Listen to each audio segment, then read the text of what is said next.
Good morning, ladies and gentlemen. We'll try that again. We tried it again yesterday. Good morning, ladies and gentlemen. That's far better. My name's Richard Smith. I'm the director of the Tank Museum here in Bovington. Welcome to Bovington. Welcome to the Tank Museum. I'm this morning feeling as happy as any other man would be who'd just been driven around in a beautiful 1920 Silk Coach Rolls Royce. It's a very nice way for me to start the morning, and I hope that your morning too is filling you with joy and excitement because you've made a great decision today to declare the second day of Tank Fest 2017 is open. A ty ja wiedziałem, że ten głos tak coś śmieszny. Ladies and gentlemen.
show you, before we have our battle this afternoon, a little bit of a closer look at some of the vehicles.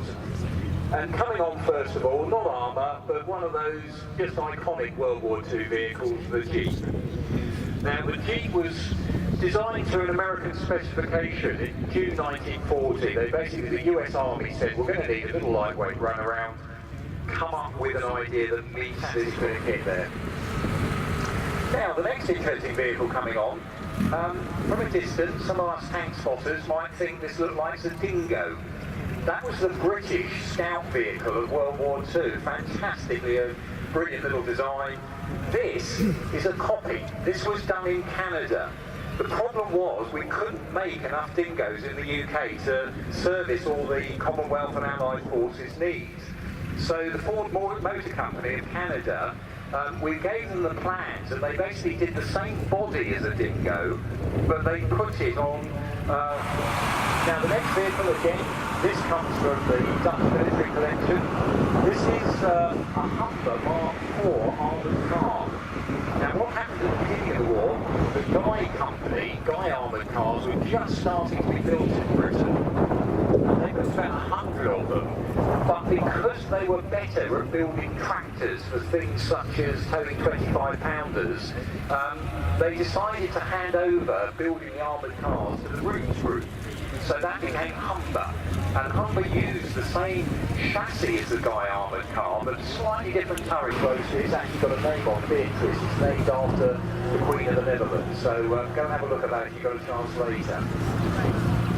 Now, here's what I have to say is one of my favourite vehicles. This is the famous Dingo. And as I mentioned, Dingos, we couldn't make quite enough of them. Over 6,000 were made. Lots of different units ended up using them. So a really great bit of British design success in the Second World War. Now this rather odd looking vehicle coming on now, this is the Otter. This is a vehicle that was again made in Canada. It's a light reconnaissance vehicle. It was, again, put together from components that were being made out in Canada already. Perhaps something like a boy's anti-tank rifle. And again, these ended up being made out in Canada. Over 1,700 of them. Daimler petrol engine in the back, wheeled nice and quiet. So this is one of those, again, another great design classics. Not quite a Dingo on steroids, but it's the same sort of faceted shape, armoured hull, Daimler petrol engine in the rear, 2-pounder gun on that turret. And the Daimler, for its time, was tremendously advanced technologically, get the words out. It's got disc brakes on it, very fast when it wanted to go fast. Again, it can go reverse gears, but just as many backwards as forwards. And there's a tiny little vision slit on the rear, just above the engine, and there's a steering wheel behind that. So the commander could take over the vehicle and steer it out of trouble, again for reconnaissance purposes, because if you're the first going down the road, you're most likely to be the first to bump into the enemy. And of course, so we were trying to quickly find ways of putting vehicles together. And what you've basically got here is a Morris Light utility car. They ended up armour plating it. The driver sits in the middle, very awkward position. You've got a commander's position there and a gunner's position with him, engine in the rear, and again it's got that slightly improvised shape. It was actually quite successful, so they carried on making them and carried on using them. And they ended up being used in Northwest Europe during the Normandy campaign. The RAF regiment also used them out in North Africa. And again, depending on the role you're in, this one we've got a dummy boy's anti-tank rifle in that turret. There's an early carrier inside the museum on display. That led to this massive family of vehicles that we variously call Brent gun carriers or universal carriers. This one's a universal carrier. This particular one was made in Britain. Huge numbers of them were also made in Canada. We ended up making them in Australia. 14,000 T-16 carriers were made in America as well, something else we forget about. So overall, about 70,000 different types of tracked carriers, not dissimilar to this, were made during the Second World War. And again, they were used for many, many different functions. sometimes just literally at the battlefield, run around taking ammunition forwards, all sorts of different roles to try and to give some form of armour turret-like structure behind with machine guns on to face wherever it was needed to fire. The side armour on the rear of the vehicle would fold down, and of course after the Normandy landings we realised that most of the Luftwaffe had been knocked out of the sky by the RAF and the US Air Force. So vehicles like this, they were sometimes used in a ground attack capacity. 450 caliber machine guns, that's an awful lot of punch. Looked very different to this one.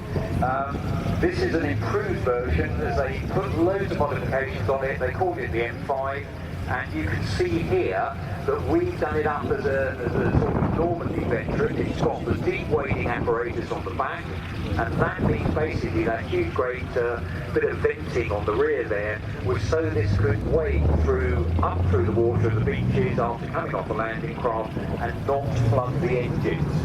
And again, for our battle later on, we've added a coloured hedgerow device.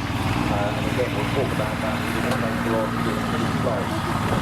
So that's our M5, light American armour, Thomas Stewart. When he first went into service in the British Army Corps in Africa, the guy was so impressed with it that he called it the Honey for the term of affection, and that name the British forces stuck as well. It's got that high velocity, got the barrel, muzzle free 76mm gun. Most of the Shermans on D-Day with the American forces still had the 75mm gun. 1 in 3 of the Shermans with the British and Commonwealth forces had the 17-pounder. And again, for the tank nerds, telling them apart, the 17-pounder barrel, the muzzle brake on the end, is nice and round like a football that's been pierced. This one, the 76 here, it's got that slightly flared look to the muzzle brake, which is a good and simple way of telling them apart.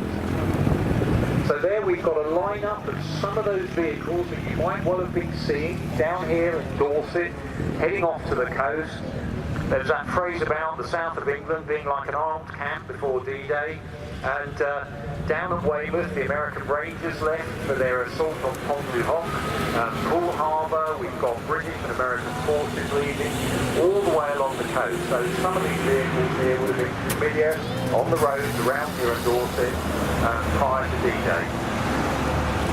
And quite an impressive line-up there of wheeled armour. Really privileged, really thankful to those guest vehicles that have been brought here, and certainly to the Dutch military, who have come along with vehicles in running order that we just don't have here at the collection.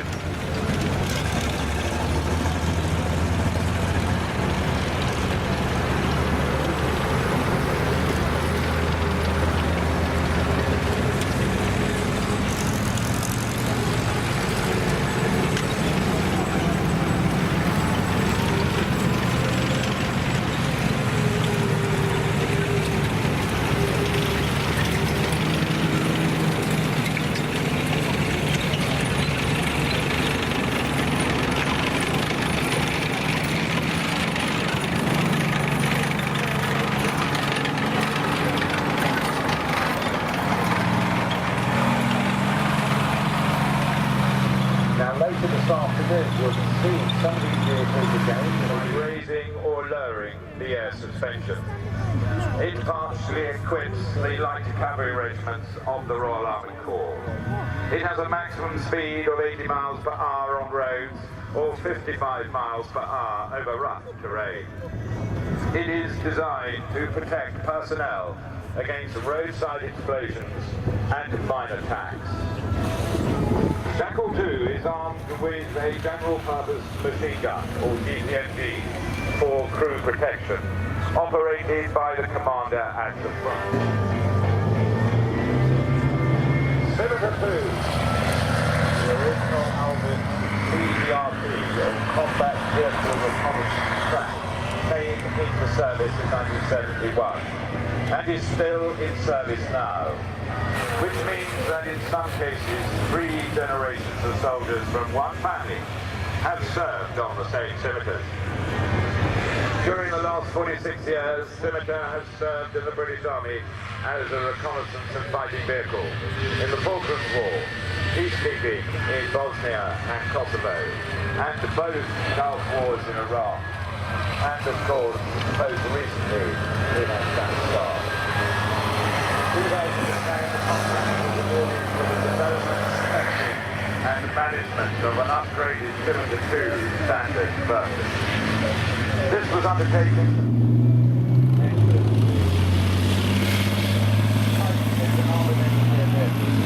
by the Royal Engineers.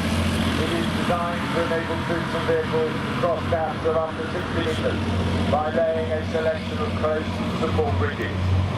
Along with Trojan, it gives a common heavy armour fleet based on the Challenger 2 main battle tank chassis.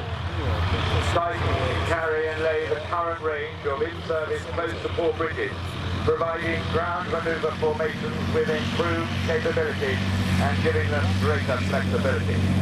This Titan is commanded by Sergeant Roberts and driven by Sergeant McLaughlin, members of the combat support wing of the Army.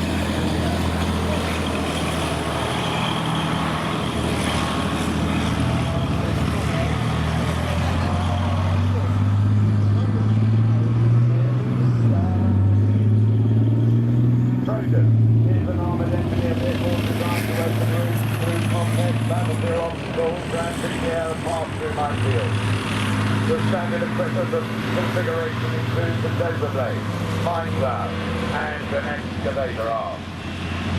A full-width mine plough can be mounted at the front to clear mines, and a lane marking system can also be fitted. Trojan can also carry fascines to fill ditches and tow a Python trailer, which contains a rocket-propelled mine clearing system. Improved visibility is achieved by incorporating direct and indirect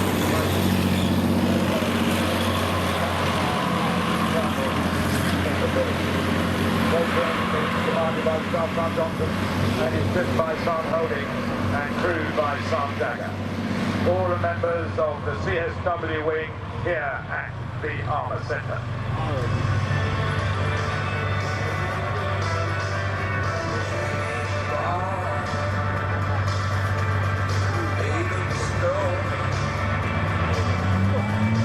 Now to make up the trio, Terrier. The Terrier armoured figure is the Army's most advanced engineering vehicle. Despite weighing 30 tons, Terrier is an agile and versatile piece of equipment that can reach speeds of almost 50 miles per hour. It is fitted with 5 onboard cameras and thermal imaging technology, providing soldiers with a 360-degree surveillance capability that can be used by day and by night. The technology used in Terrier is so advanced that the vehicle can be operated by remote control, enabling soldiers to clear very dangerous routes from a safe distance. Terrier is commanded by Sergeant Terrier and driven by Sergeant. Again, both members of the CSW of the Armour Centre. Ready to fire, with a further 12 missiles carried in the hull. Stormer is fitted with a roof-mounted air defence alerting device, ADAS. The ADAS infrared scanner and processor provide target detection and prioritisation, and the system automatically includes the weapon sight onto the target. The Starstreak ATDS is designed to counter threats from very high performance, low-flying aircraft and fast pop-up strikes by helicopters.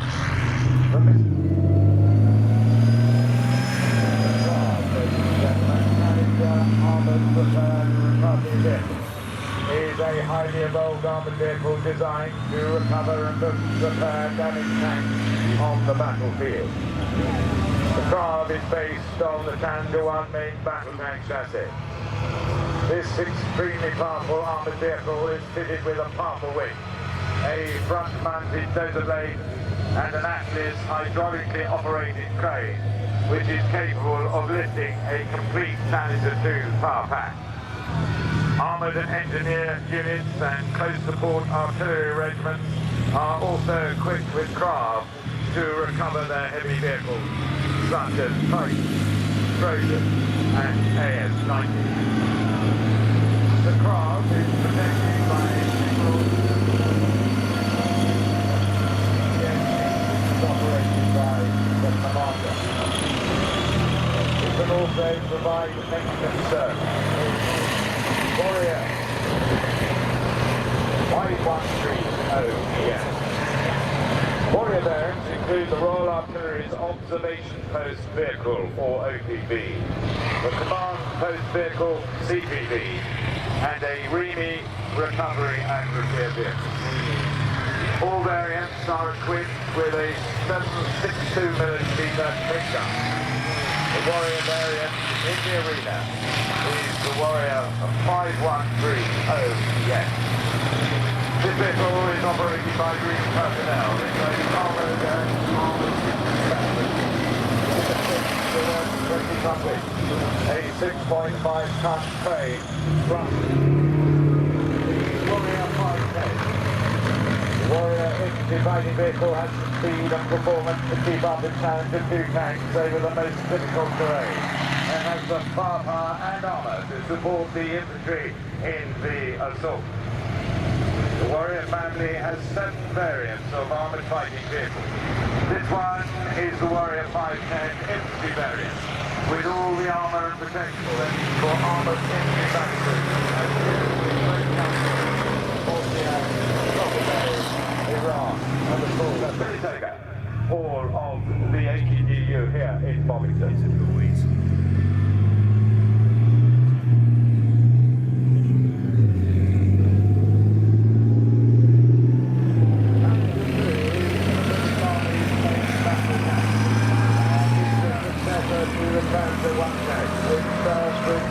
On operations in Gulf War I and the Balkans. Although they look quite similar, only 5% of Challenger 2 components are interchangeable with those of its predecessor. Challenger 2 incorporated more than 150 major modifications, including a completely new turret, a new L30 120mm rifled main armament gun, and second generation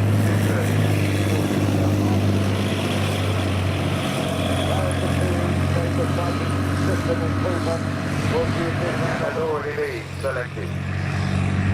The gun and sights are gyro stabilised and are fitted with a laser rangefinder and thermal imager, which means that Challenger 2 can fire while on the move across country by day.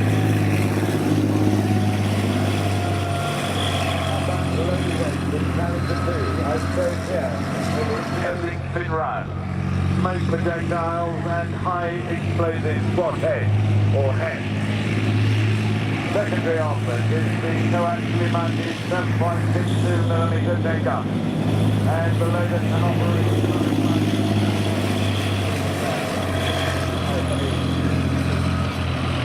The engine is a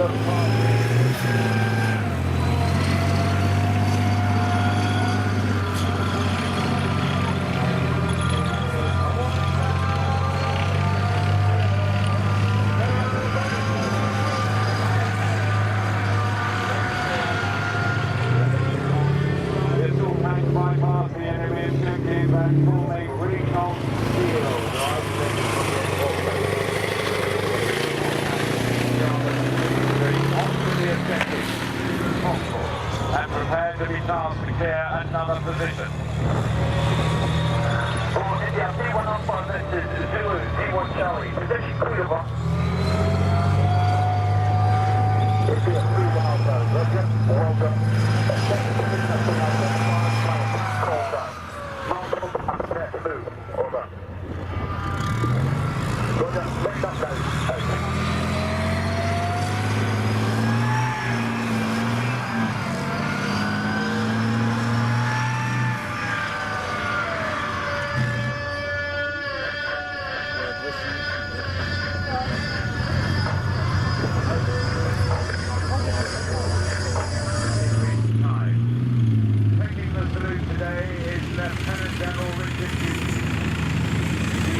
Lieutenant General and appointed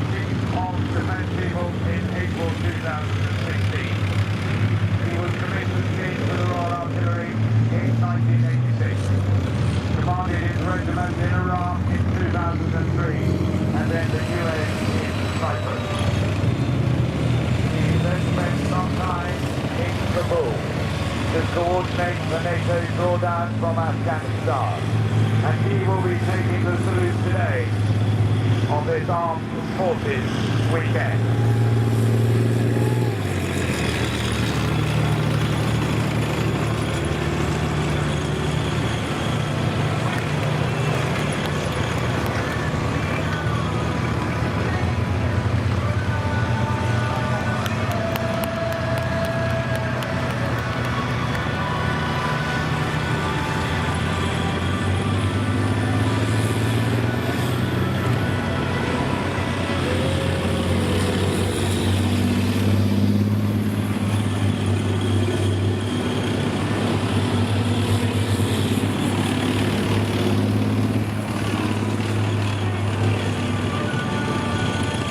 Ladies and gentlemen, that concludes the British Army display entering their 2070. Please give the crews a wave as they conduct their final act. From everyone in the Armour Centre and the Armoured Trials Development Unit, thank you for watching the British Army display. Do come down to the tank park.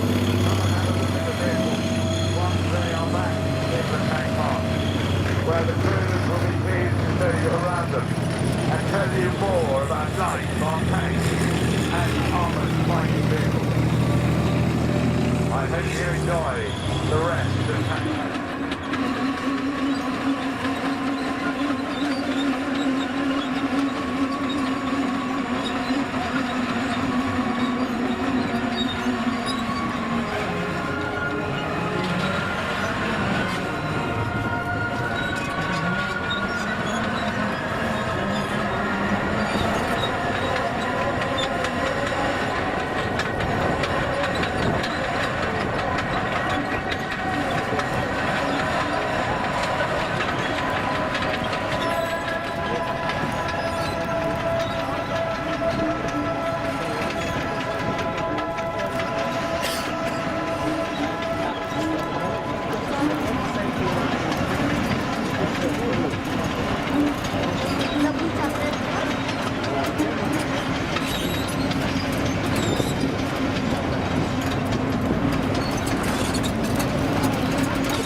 We are today. So I'll get back to you shortly, in about 5 minutes or so, once these vehicles are in position to introduce David to you.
Share your pics on Instagram, #TankMuseum.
Now we will see a bit later on some of those World War II German armed vehicles.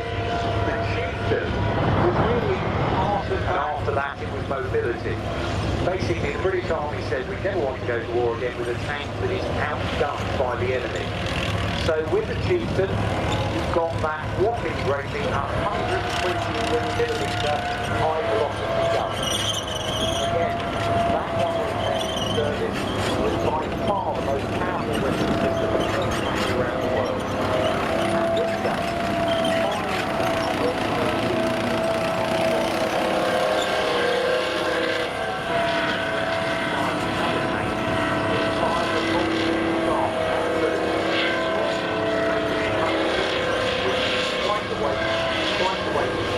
very, very heavy getting metal.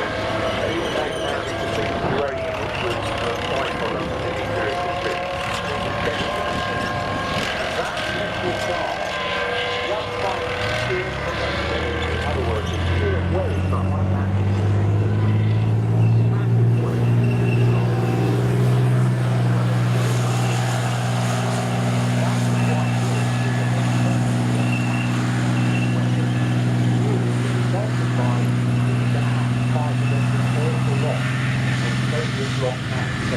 Be a lot better. The letdown, unfortunately, on the Chieftain was this famous Leyland LC canal on the borders, hoping the Russians never came. Now the other tank driving around, we brought on now, this is the American M60 tank. And the M60 is really, is a tank that's seen a fair bit of combat around the world. Back in 1956, the Americans decided to upgrade their M48 tank. The M60 looks very much like the M48, kind of like on steroids.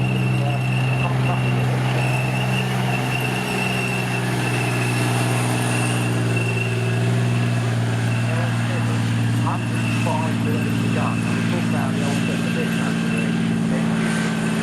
starting to get gun. range of ammunition types such as fire, high explosive, armour piercing, smoke, canister, and that gun was picked on by lots of countries to put on their own tanks because it made some of the bigger guns productive. We put it on our Centurion tank, and when we did that, it made our huge tank, the Conqueror, with 120 millimeters.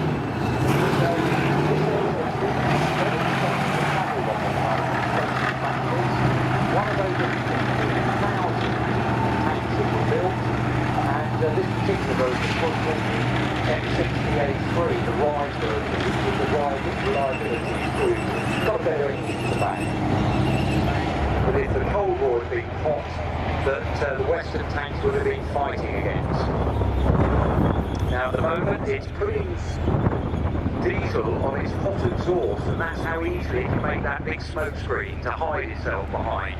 And if you can imagine a tank backing into that, it means basically that you can hide yourself from the enemy very, very quickly, which is going to be harder for them to train their guns on you and get a shot on you.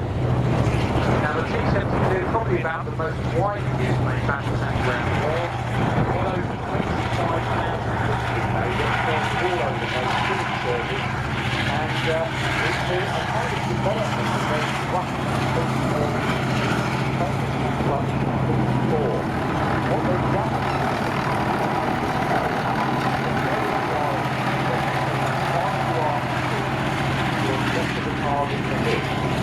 and they did that by taking away the loader. The loader normally has to stand up in the tank or on the floor of the tank to point the large round in the breech of the gun.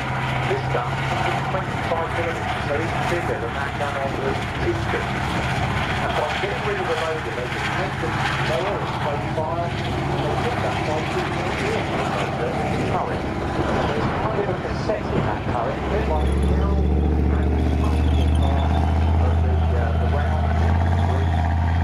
forward, and then the gunner, who's one of the two people in the current, then fires it. The gun goes level again, and then it's loaded the next round. So very simple, very reliable, very effective tank. This particular T-72, this was swapped with Poland a few years ago. We gave them the Cuban, they gave us this lovely T-72, and we've actually been using it with the Army on exercises on Salisbury Plain. As one of the things we can discuss a bit later is how tanks are coming back into fashion around the world. Now, you'll recognise from this morning that rumble of the empty diesel engine. That's on our Leopard tank driving around now. Now the Leopard was originally thought of way back in 1995. After the war, the German army, when it was allowed to reconstitute the Bundeswehr, they put a competition together and said, we want something they called then the standard answer. And the Germans decided, no, we don't want big heavy tanks like we had in World War II, like in Ireland, and we want good firepower, but we want mobility. When this started to go into production in 1965, MTU diesel engine in the back, and that can belt this tank around the battlefield very, very quickly. So the idea was, instead of protection, your protection is speed. So less armour, more speed. So different philosophies at different times how they were going to fight tanks in the Cold War, and different aims as well, because don't forget the Soviet T-72 was really going to be an attack. It wasn't about defending. So they made lots of T-72s, large quantities, and from that point of view as well, it was coming on different versions of tanks.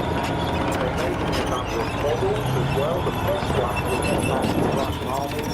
Simpler models, less protection, were given to the satellites over the 1200s. But they were going to be the tanks that went forward, massive attacks, large numbers of them.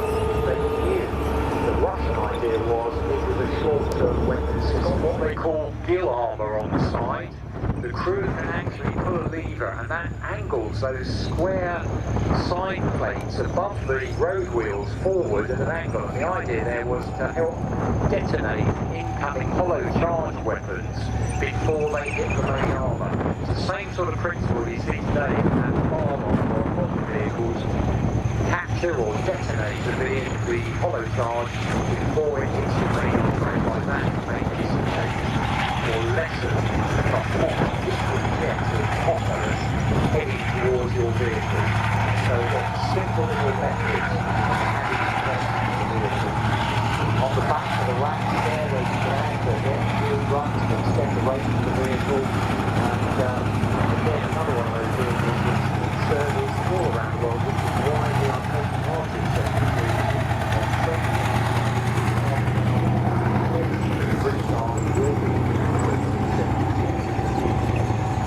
and it's good after 10-15 years of counterinsurgency, the Army is happy to do something, it's reconfiguration, relearning how to fight, as they call it colloquially, big boys wars.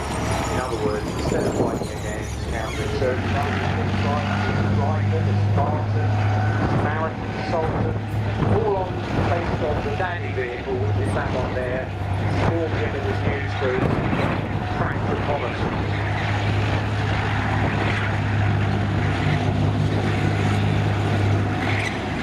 Now, this walk-up, a Cold War veteran, this is our Challenger 1 tank. We're very lucky, we've got two running Challenger 1s. One was used by Arthur Gennaro, Mark tank in the First Gulf War.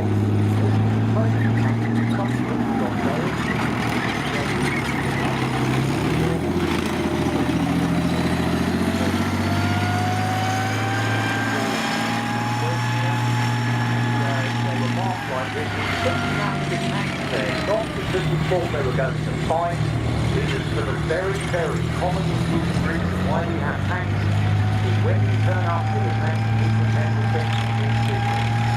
A soldier said to me one time, when we turned up in a Land Rover, they could stand down, if we turned up in our tank, we would back off and said, well, maybe not stay.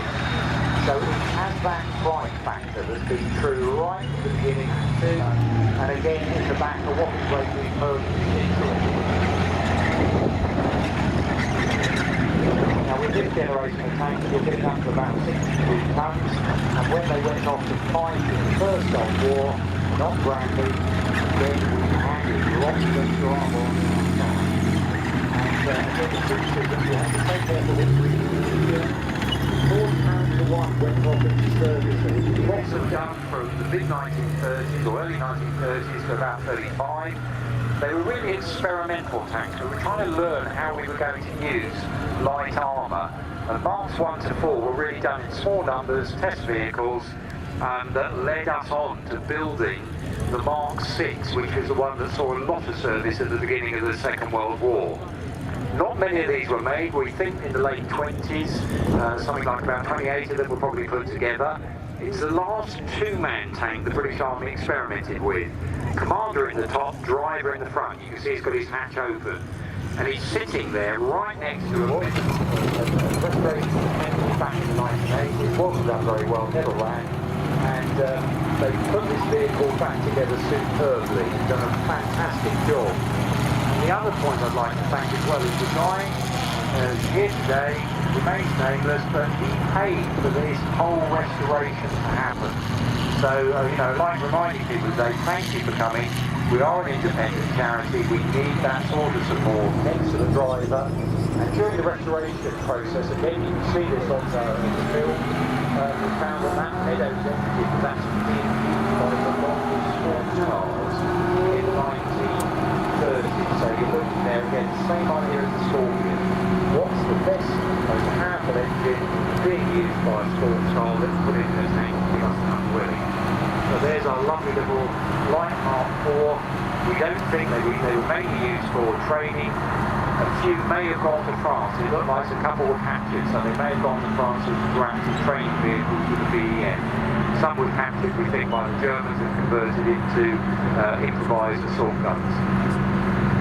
Now behind it, our famous Matilda 1, this tank Matilda, and they used a suspension system there they'd used on earlier Vickers tanks as well. So even though we tend to sort of poo-poo those earlier British tanks as not being that successful, this one was, and it did valiant service out in North Africa. Excuse me, it was also made in Canada, and most of the Canadian production, 1,420. Most of those, along with a number from Britain, was sent out to Russia. And it's one of the few Lend-Lease tanks the Russians actually liked from Britain. They understood that reliability. You can have a powerful tank, you can have great firepower, great armour protection, but it's no good to anyone if it doesn't start on the morning that you use it. And the Valentine is one of those tanks that had that reliability to it, so it was liked by the guys in it. 6-pounder meant they got rid of one of the crew members in the turret, so there's a tight squeeze there. This particular one was being made in late 42, early 43, and we painted this tank as it would have seen service out in Tunisia at the end of the desert campaign.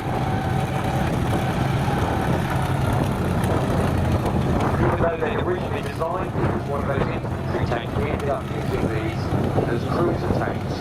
The three sort of ideas behind the tanks in the late 20s, late 30s, you had light tanks for scouting, infantry tanks, heavily armoured, tend to be slow for attacking a prepared position, and then cruiser tanks, supposed to be the ones that went through the gap that's been made and headed off into the distance.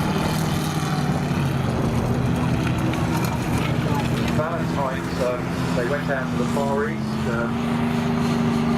The Army had been serving in after the war. The hull was also used for a number of other projects. The first ED tank was the Valentine. Self-propelled up was pistol. They built a sort of superstructure on the top. They made the Archer, which stopped the by the Royal Artillery. You also see our Valentine breeze layer.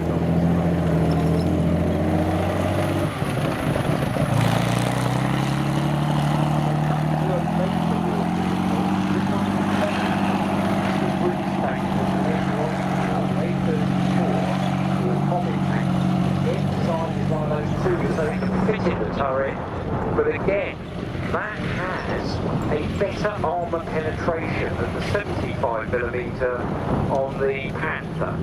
So it's another thing we sometimes overlook. Our tank killing ability with those 17-pounder and this 77mm high velocity gun was stunning. And we also had in Britain, we'd come up with a discarding Sabo round. So the idea was you got a slug of tungsten, and we had access to tungsten, the Germans had limited supplies of it. You put a pot round it, the size of the barrel, in this case about 77mm, and you fire an enormous target behind it that fires that pot out.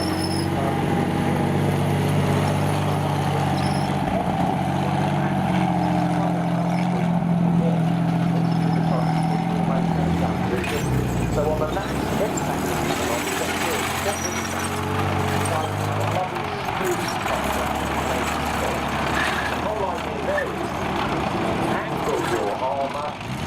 more protection than just having it like to do it triangling.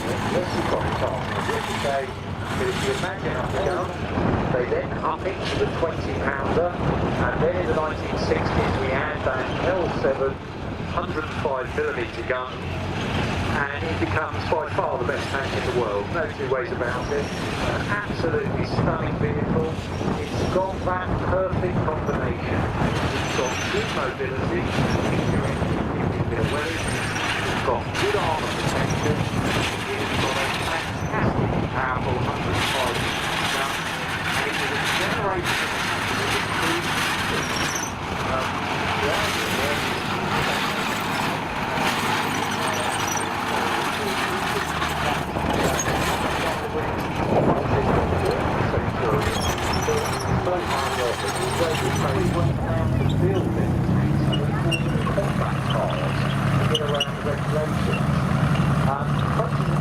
America, they looked to Britain, they followed the mechanised force experiments that were done by the British Army on the Salisbury Plain, and they spent some money, not a lot, but they spent enough money to build really roughly about 2 prototype or 2 test tanks a year around the 2030s. And what they were doing, they were testing 2 components. So Civil War would come, they know that this is from reliable system, or a reliable engine, reliable track, reliable type of suspension that they can then start using. Now we've got here, this is the M3A1 tank. This is their line tank, and really it dates back to experiments that started in 1933. And what they did there is, as war was coming, they started realising they may well have to start building large quantities of armoured vehicles. Roosevelt actually says, first of all, he wants 1,000 tanks a month, even before the war's begun. Then he actually says, no, I want 2,000 tanks a month. And this is one of those kind of miracles we can overlook. The Americans in 1940 had made in their entire history 380 tanks. By 1945, they made over 88,000 tanks. And that was their genius. They went to the American car industry. Most other countries went to their railways, or we used in the Fury movie, that was the main hero tank, as it were. Brian is driving it. He was on the set with Buzz, our workshop guys, for about 6 months. Our Tiger tank went up onto that film set for a couple of weeks. Famously, the producers said there was more paperwork and admin to get the Tiger on the set than there was getting Brad Pitt, Logan Lerman and the rest of the crew there. We knew at the time we could not make a mess of our Tiger, or indeed the Sherman. So we were very, very careful in ensuring the track speeds up a bit, and that means you can turn left. So a very simple system there. Having said that, this is really a rather open, complex vehicle. Needle bearings for doing what it is. It's really a little porter tug type thing. Sometimes they take a trailer around behind it, carrying ammunition and supplies forward. Fantastic on boggy ground like the Eastern Front. First used in combat by German paratroopers. They used it in the invasion of Crete in May 1941. And this particular Kettenkrad was captured in North Africa off of a lot called Rankers Paratroop Brigade. They were actually fighting in Tunisia, and this vehicle was captured about the same time as our Tiger, and like a number of vehicles in North Africa, were parcelled up, shipped back to Britain for evaluation. Just off the M3, a place called Chertsey. That's where they took all the captured equipment, took it apart, had a look at it, photographed it, analysed it, worked out if we could learn anything from it or the best way of defeating it. So there, and this was restored some years ago, very kindly for us by Bruce Brompton, and we've got it in running order. We take it out every now and again, but it's got a fantastic battle history behind it. Now, following on from our Kettenkrad captured, not the similar period, this is our Panzer III, our famous Panzer IIIL. This particular model, it's got that long, soon after it was captured, being debombed. There's some local labour taking out all the shells out of it, and then it was shipped back to Britain with a number of other captured tanks for evaluation. Now this is Panzer III, the L model. The Panzer III goes through a whole series of changes, different Ausrungs they're called, Ausrung A through to L, and this particular one with a long-barreled 50mm gun, it's got extra armour bolted on the front. We often look at the German tanks as being very, very successful. One point that's been made recently, and was picked up by the Germans at the time, they spent about 10 years putting together, in the 1930s, their Panzer III and Panzer IV. Panzer I and Panzer II were really training tanks for the German military. Panzer III and Panzer IV were what they wanted to go to war with. They ended up spending a huge amount of time, energy and effort to design and build these tanks effectively, and ended up with two different tanks that were very, very similar. The firepower on the Panzer III was supposed to be for attacking other tanks. Panzer IV had a short-barreled 75mm gun to fire high explosive. That in essence was to help the tank on the attack. It was a support tank. Went along into action with the Panzer IIIs if they came against buildings, an anti-tank gun firing at them. The Panzer IV was supposed to fire its 75mm high explosive gun for blast effect. It didn't take too long to realise that both tanks, not only did they look the same, their armament, they realised they could swap, So they ended up making, the last model Panzer III ended up having that same 75mm gun as the early Panzer IVs, and they developed the Panzer IV in the end into stop being the support tank and being the tank to actually attack the enemy. So they put a long barrel 75mm guns on. So what's all that waffle mean? It really means is stop looking at the Germans all the time as if they got it right. Because quite frankly they did. They made just as many tank States as we did in the West, and but we tend to still buy into all that German propaganda and how wonderfully successful and brilliant they were. So don't forget the Blitzkrieg campaign of May 1940, the official German history.